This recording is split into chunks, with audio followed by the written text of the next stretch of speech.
kaum muslimin khususnya dan para pemirsa konten kami yang berbahagia. Pada kesempatan ini saya akan menyampaikan sebuah tema yang berjudul Tertawa Membawa Sengsara.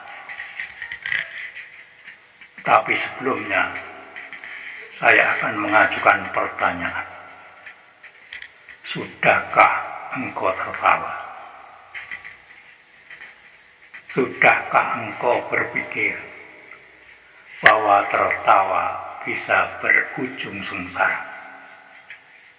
Dan sudahkah engkau beriman bahwa di akhirat kelak ada segolongan manusia yang difirmankan oleh Allah, wa yakku qalilan wa yakku kasiran, tertawalah kamu sedikit dan menangislah kamu banyak-banyak. At-Taubah 82. Allah juga berfirman, wa innahu wa adhaka wa abka, dan sesungguhnya dialah Allah yang menjadikan kamu tertawa dan yang menjadikan kamu menangis. Dari hal-hal ini kami akan mengajak kepada semuanya, mari kita renungkan apa yang disabdakan Rasulullah SAW dalam hadis-hadisnya. Rasul mengatakan, an Ali ibnu Husain qol, dari Ali ibnu Husain dia berkata, man dohika dohkatan majatan minal ilm, barang siapa yang tertawa maka akan lepas darinya ilmu. Dari hadis ini kita mungkin mengalami atau kita menyaksikan banyak penceramah dan juga para pendengarnya yang gemar kalau ceramahnya lucu, banyak mengundang gelak tawa. Padahal Rasul mengatakan bahwa jika demikian maka nanti akan lepas satu ilmu daripadanya. Makanya kadang-kadang orang datang ke pengajian yang penuh humor, tapi dia tidak tahu apa-apa. Penyampainya juga itu merasakan bahwa dia telah menyampaikan suatu ilmu, tetapi pendengarnya tidak tahu apa-apa, tidak mengerti. Tahunya bahwa mobilnya bagus karena humoris, menyenangkan. Ini yang dikatakan bahwa tertawa itu membawa sengsara, karena tidak satu ilmu pun yang diperoleh. Setiap mubalik menyampaikan ayat Al-Quran atau hadis tidak tersampaikan, tetapi itu tidak nyampe, apalagi kepada hatinya. Maka ini termasuk orang yang tertawa tetapi sengsara. Yang berikutnya, Rasul mengatakan, la taksir dzalika fa inna kasrata dzalika tumitul qalbi.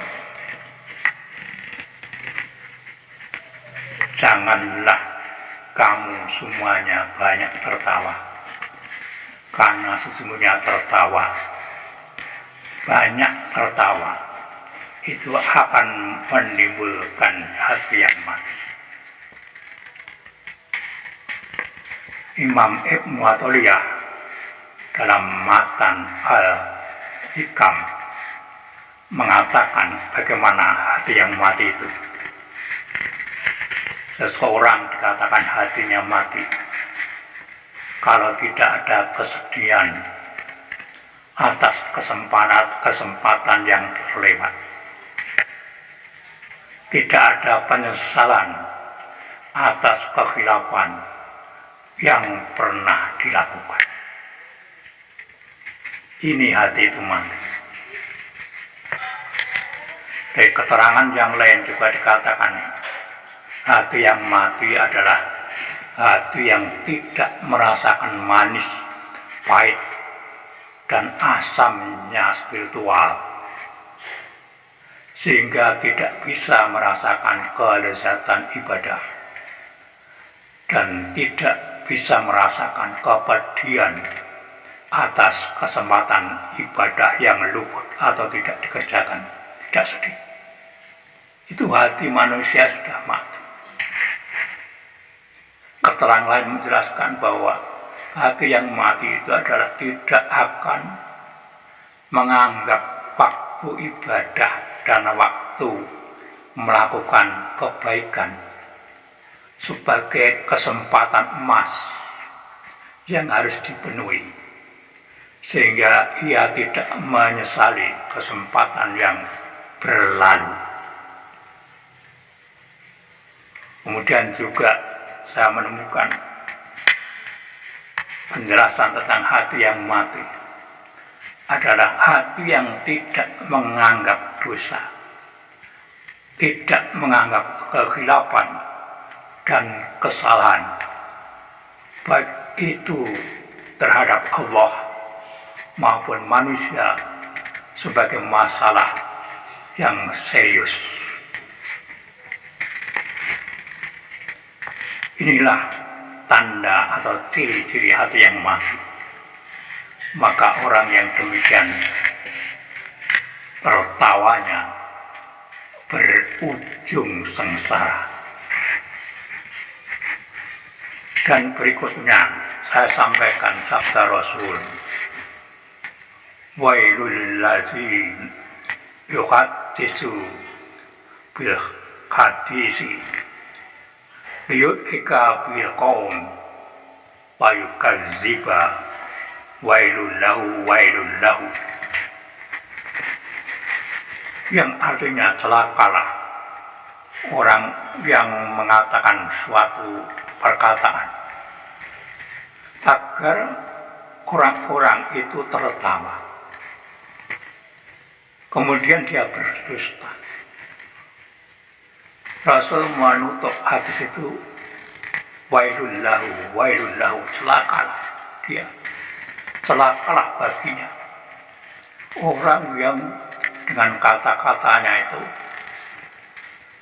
dia mengharapkan orang yang mendengarnya tertawa, tapi sebenarnya dia berdusta dengan kata-katanya. Jadi ini adalah yang dimaksud dengan tertawa membawa sengsara.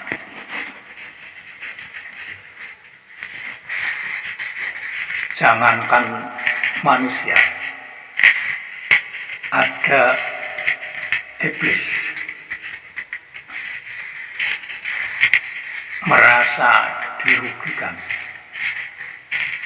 ketika Rasulullah doanya diterima, kemudian umatnya diampuni oleh Allah.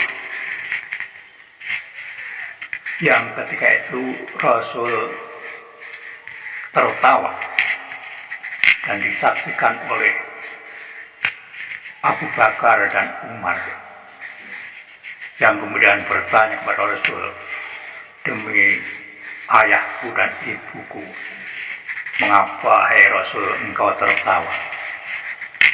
Maka Rasul menjawab bahwa saya berdoa, doaku dikabulkan oleh Allah. Dan saya berharap umatku diampuni oleh Allah, dan betul bahwa umatku telah diampuni oleh Allah. Dan ketika itu juga maka musuh Allah atau iblis mengambil tanah, ditebarkan di kepalanya sambil berdoa untuk kecelakaan dan kebinasaan umatku. Maka aku tertawa. Nampaknya setan merasa dirugikan karena dua hal tadi, yaitu doanya dikabulkan dan umatnya itu diampuni. Tetapi sebenarnya tertawa yang ada di situ merupakan bagian dari apa yang disabdakan oleh Rasul dalam hadis itu. Walaupun bukan penyebab setan itu dirugikan, tetapi tertawa di situ sebenarnya merupakan salah satu cara menarik orang lain dari Rasulullah. Dan ketika itu yang ada adalah Abu Bakar dan Umar berkata, kalau kita bisanya mempermasalahkan, bisa saja kita atau siapa saja menjadi belajar tentang hadis itu ketika hadis itu dijelaskan Rasulullah tertawa. Sebab Rasul seseorang yang jarang tertawa gitu. Kalau tertawa pasti ada sesuatu yang penting. Maka kalau orang belajar hadis menjumpai bahwa Rasul tertawa, itu sesuatu yang perlu dikaji lebih jauh. Maka dengan tertawanya Rasul, ya kita semakin tambah pengetahuan kita, bahkan amalan kita, yang menyebabkan Rasul tertawa, atau mungkin Rasul senang kepada amal itu.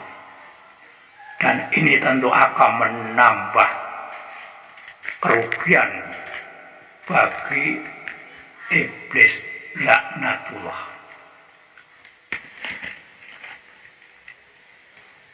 Selanjutnya nanti di akhirat Allah akan mengatakan kepada orang-orang munafik yang ketika itu diajak perang tidak mau, merasa senang karena tidak diikutkan dalam perang. Tetapi di akhirat kelak maka dia termasuk yang difirmankan oleh Allah, "Fayaku qalilan", tertawalah sedikit, "Wayaku kasiron", dan menangislah banyak. Artinya itu salah satu bentuk penyesalan yang digambarkan dengan tertawa sedikit dan menangis banyak. Inilah yang merupakan kajian saya yang saya beri judul "Tertawa Membawa Sengsara".